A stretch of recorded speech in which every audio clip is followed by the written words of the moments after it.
Welcome, Wargamers, to the final battles of Ea, because today we are talking about the Exile Campaign, the fourth and final part of this series. Sorry for the little delay there, but I had some travel to do, and this is going to be depicting some of the most immense moments in Ea's history.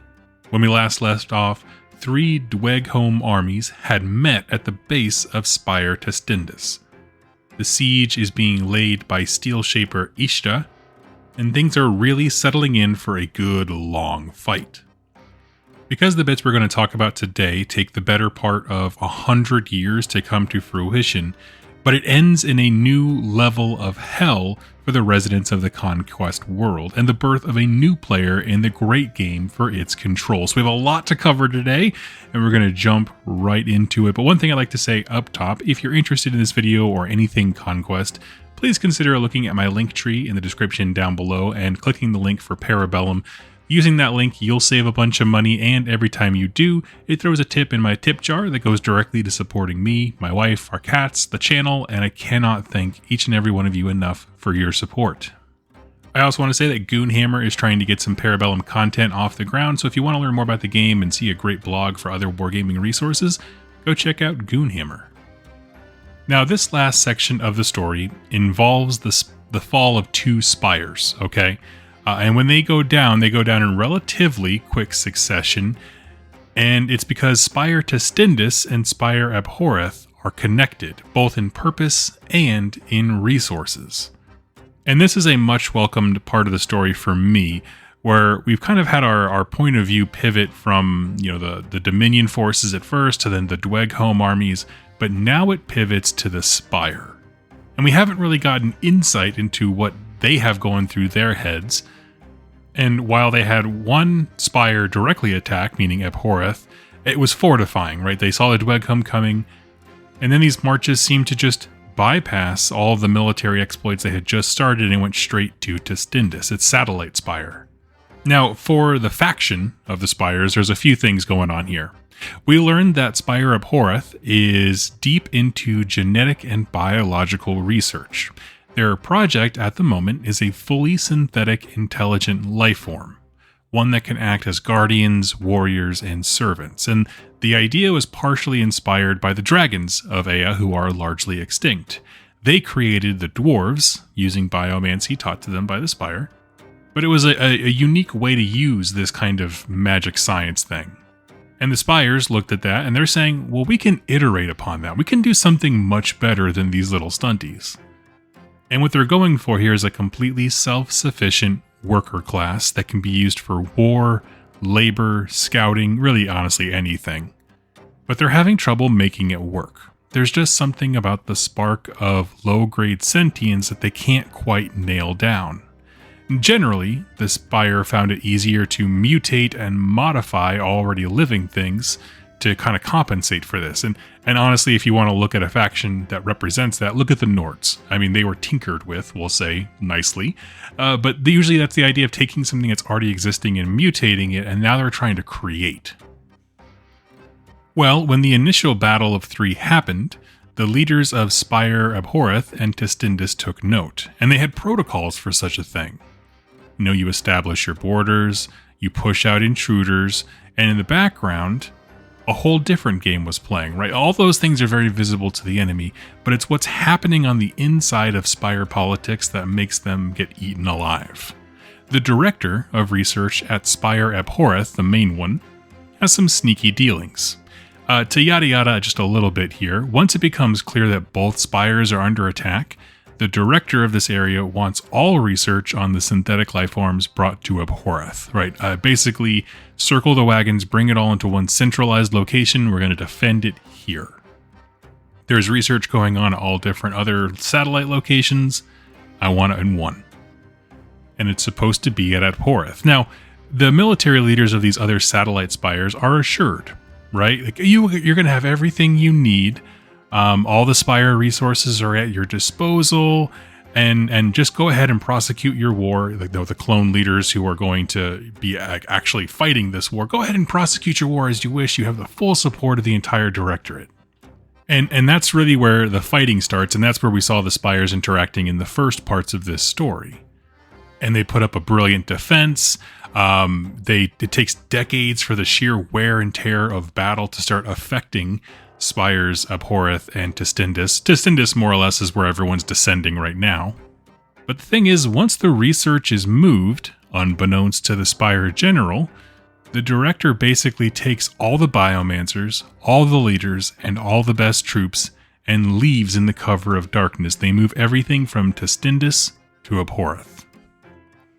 This is functionally a stab in the back, right? You kept saying, you're going to have all the support. We're here to support you. You got all the units you need. And then secretly the director took every single one of his most advanced military units away, funneled them off somewhere else. And so the defenders of Tendis were generally left without the resources even needed to wake up more drones, right? The Pharaohmancers are trying, but they don't know this stuff like the Biomancers do.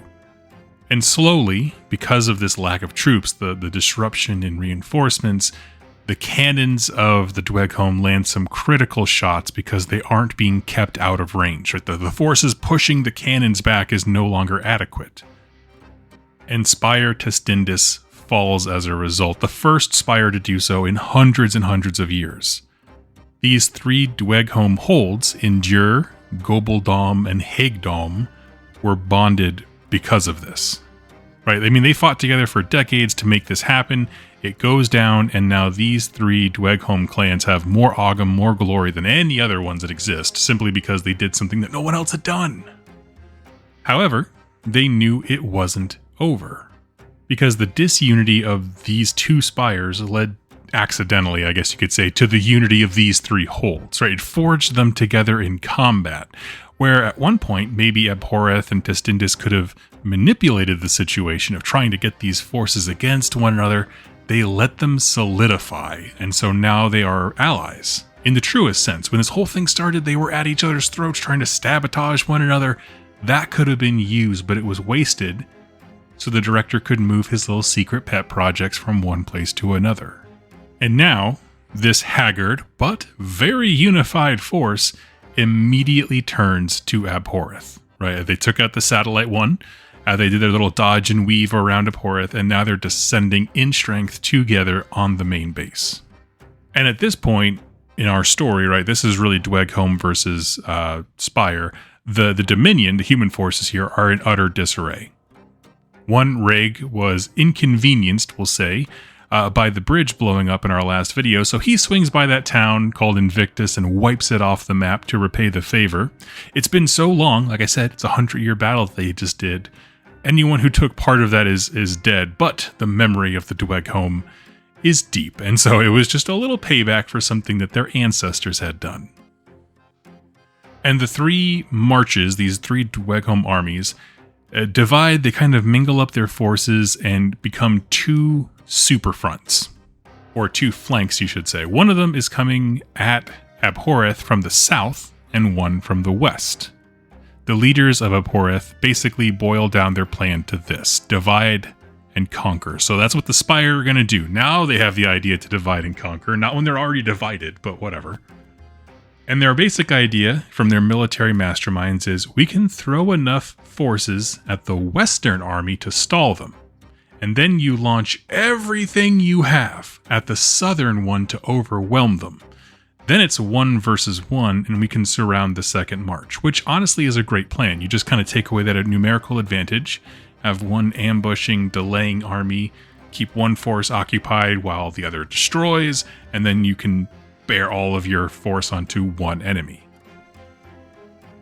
And since this is now that the other Spire has fallen, about pure survival, nothing's being spared. And not in the way that they told the leader of Tendis. This is actually it.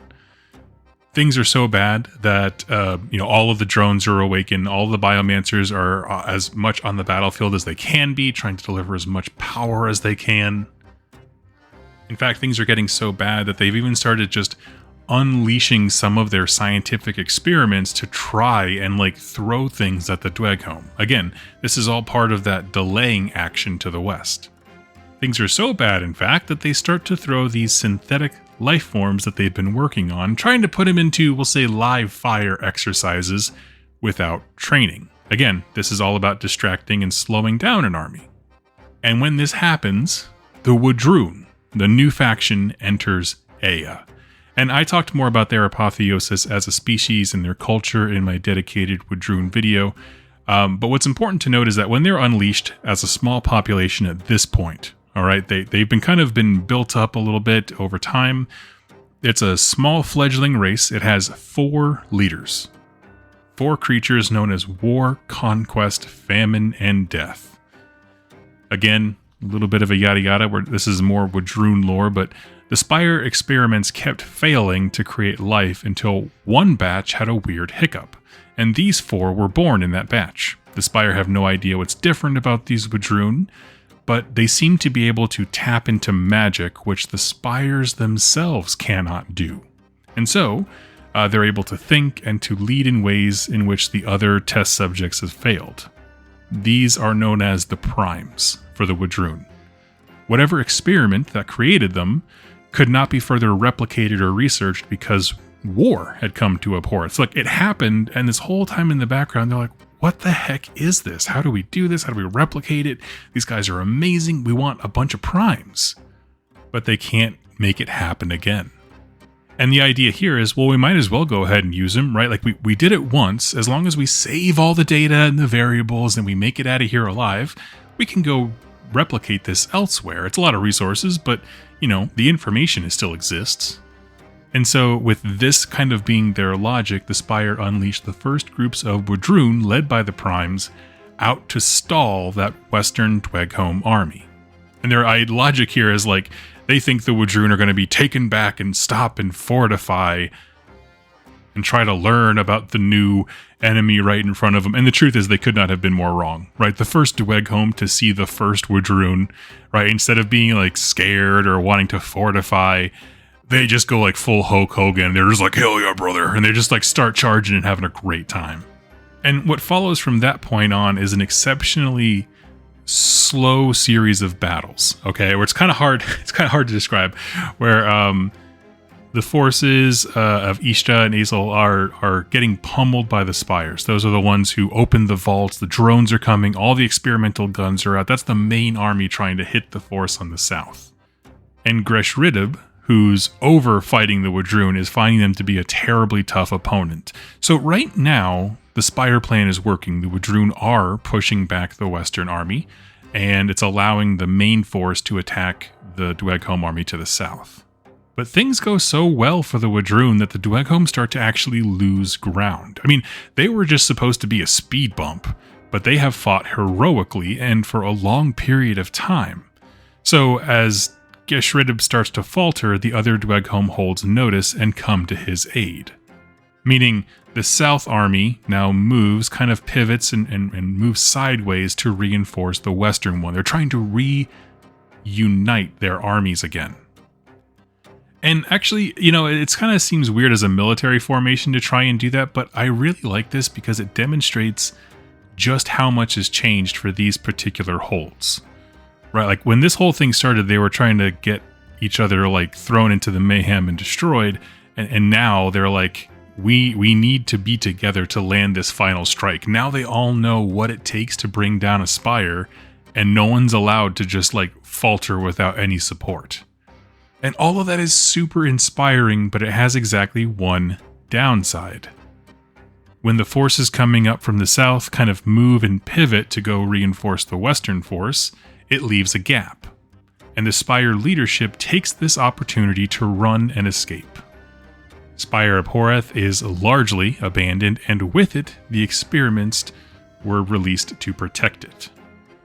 And this next moment, this last, act of this opening, of this big campaign, is what's known as the Bloody Dawn. Essentially, it is the rearguard action of the Wahdrun trying to keep the Spires protected. And essentially the way it goes down is 3 Dweghome armies meet the Wahdrun, and it has this huge effect of like, this is a do or die moment.